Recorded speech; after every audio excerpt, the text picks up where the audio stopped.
5555. Again, that number is 972-235-5555. We're going to continue taking some live calls. Hi, welcome to Doc Talk. Go ahead with your question.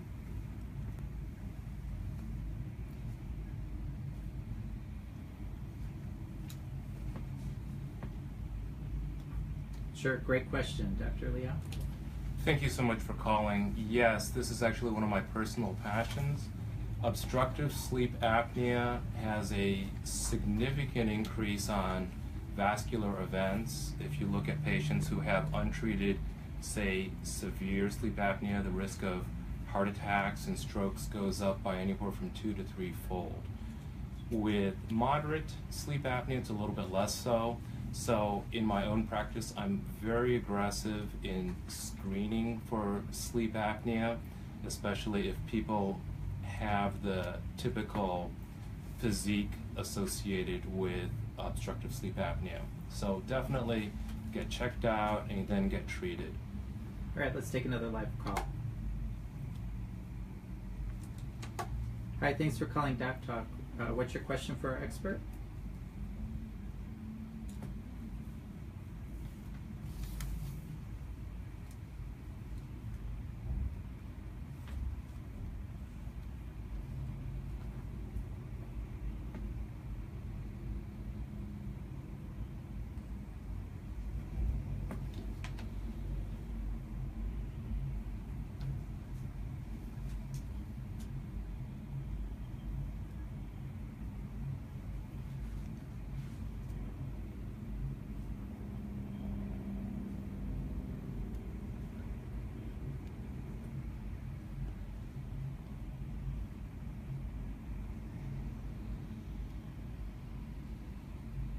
Okay, so what it...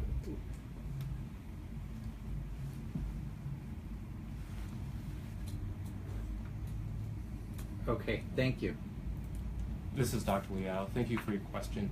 So it sounds like you had an ASD repair that required what we call a open sternotomy, and that just means that, like with any open heart procedure, you cut the breastbone down the middle and open the chest to get to the heart, and then when we are done with the surgery, we close up the sternum with a variety of techniques.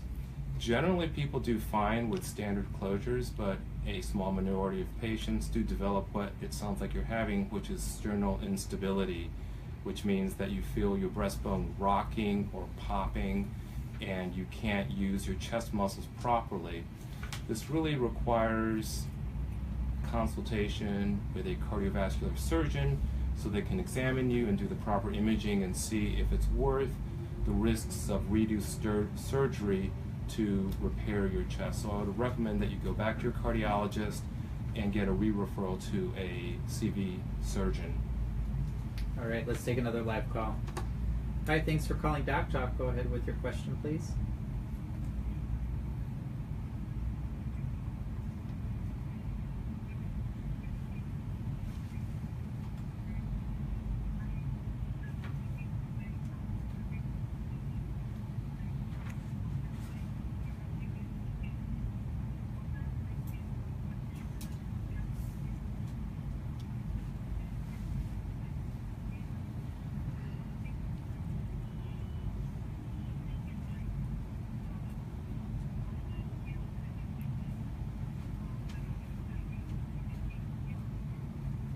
Okay, so it sounds like the question is she was started on blood pressure medicine and her blood pressure fluctuates up and down, and sometimes she can feel it in her neck and head, and is that related to her blood pressure?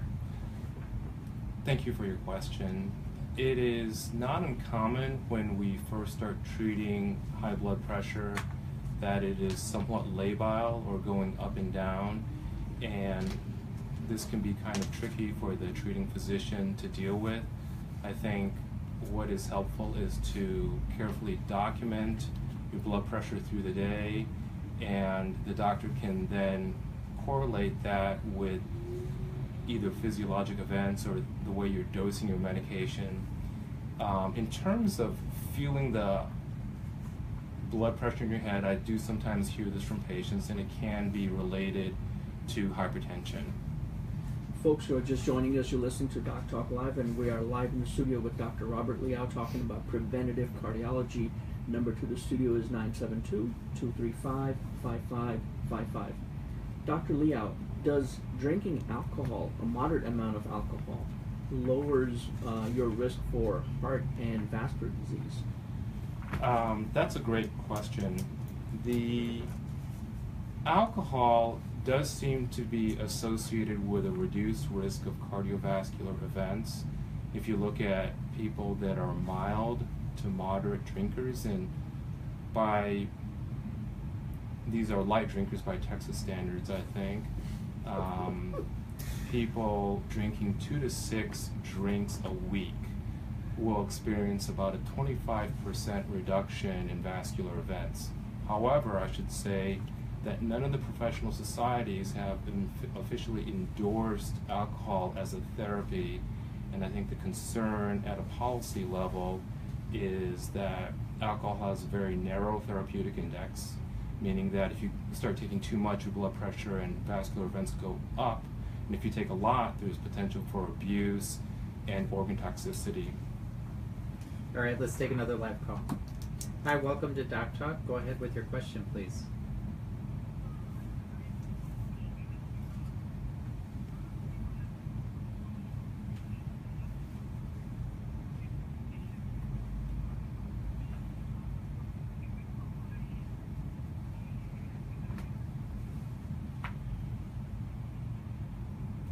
And so the question is what?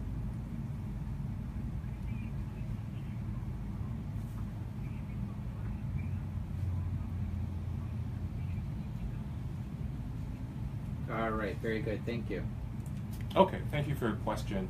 So, a lot of people are concerned about their cholesterol, and the way cholesterol impacts cardiac disease is that certain types of cholesterol species can become modified and then deposit on the arterial wall, causing what we call atherosclerosis. And over time, this leads to more and more cholesterol plaque deposition. And this is really the substrate for developing a heart attack if one of these plaques do crack. So that's why there is this focus on checking lipids frequently and addressing them if they are abnormal as a way to prevent future heart attacks. Okay, Dr. Liao, here's a 3-part question for you. 1, what is angina? And then what are the typical symptoms of angina? And is it true women have more atypical symptoms, and why? I guess that's 4 parts. Sorry. Okay. The angina is whatever symptom the doctor thinks is causing the patient to experience symptoms of not getting enough blood flow to the heart. Okay? And so what we call classic or typical angina is described as a dull, heavy pressure on the central or left side of the chest. It frequently radiates up to the neck, to the left, sometimes right shoulder, and down the left arm. It is frequently associated with shortness of breath, nausea, sweatiness. Women are often said to have atypical or less common presentations of angina, which is true, but most of the time women still have typical angina. If you look at the numbers, for patients who have true coronary disease, men might have 60 to 70% typical angina, women will have 50 to 60% typical angina. So they have more in common than not in common. Some of the things that women differ is they tend to be associated with psychosocial stress as a precipitant to angina rather than physical exertion, which is what you see more in men. So men, physical stress, women tends to be mental stress. All right. Folks, we're live in the studio talking about preventative cardiology with Dr. Robert Liao. Our number to the studio is 972-235-5555. Again, 972-235-5555 to ask your question to our expert. Let's take a live call. Hi, this is Doc Talk. Go ahead with your question.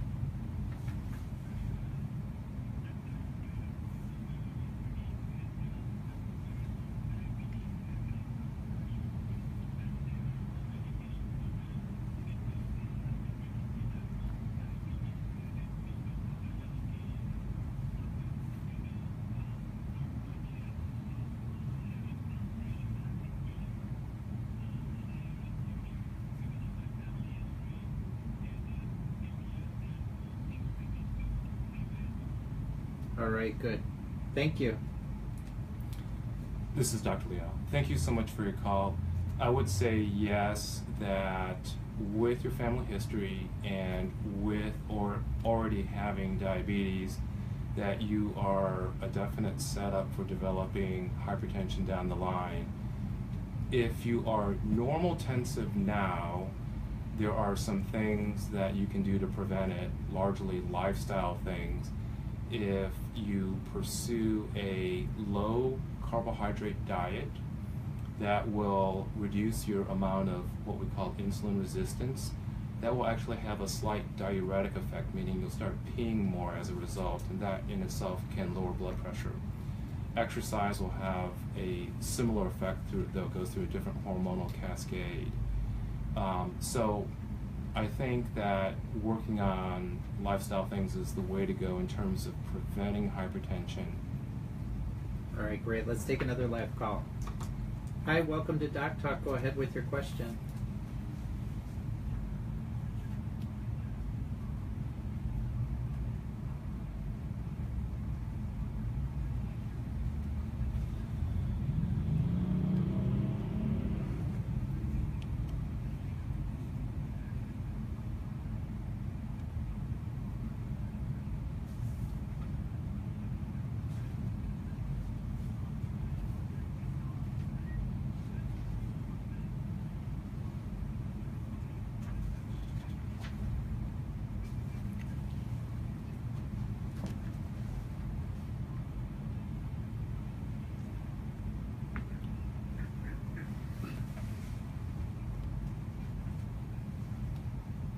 All right, thank you. Thank you for your question. I am not aware that apple cider vinegar would by itself cause a slow heart rate or bradycardia. It could be coincidental, and it's probably not tied into any sort of drug interaction with the cholesterol medication either. My guess is that it might be a response to some of the training that you've done, but my suspicion is it's unrelated. All right, let's see, Dr. Liao. So we were talking about heart disease, angina, all that. How does a doctor choose between stents, bypass, or just medical management? That's a great question, Paul. So when we diagnose somebody with coronary artery disease or blocked arteries, we do a series of tests to assess how serious it is, and we often end up doing what is called a heart catheterization or coronary angiogram. And let's say we do a heart cath and we find significant blockages. The decision between those three most common choices to treat the coronary disease is largely an anatomic decision. And so there are specific types of blockages where patients do much better with bypass surgery, other ones where they need stents, and sometimes we just need to treat with medications. All right, very good. We're coming up to the end of our show. Dr. Liao, thank you so much for coming on the show. To see what's coming up next week, visit our website, doctalklive.com. Also, we'll have a link there for Accent Podiatry Associates raising money to help the victims of Hurricane Harvey. Thanks again, Dr. Liao. We're down to the last 5 seconds. Thanks for listening, everybody. Stay healthy. We'll see you next week.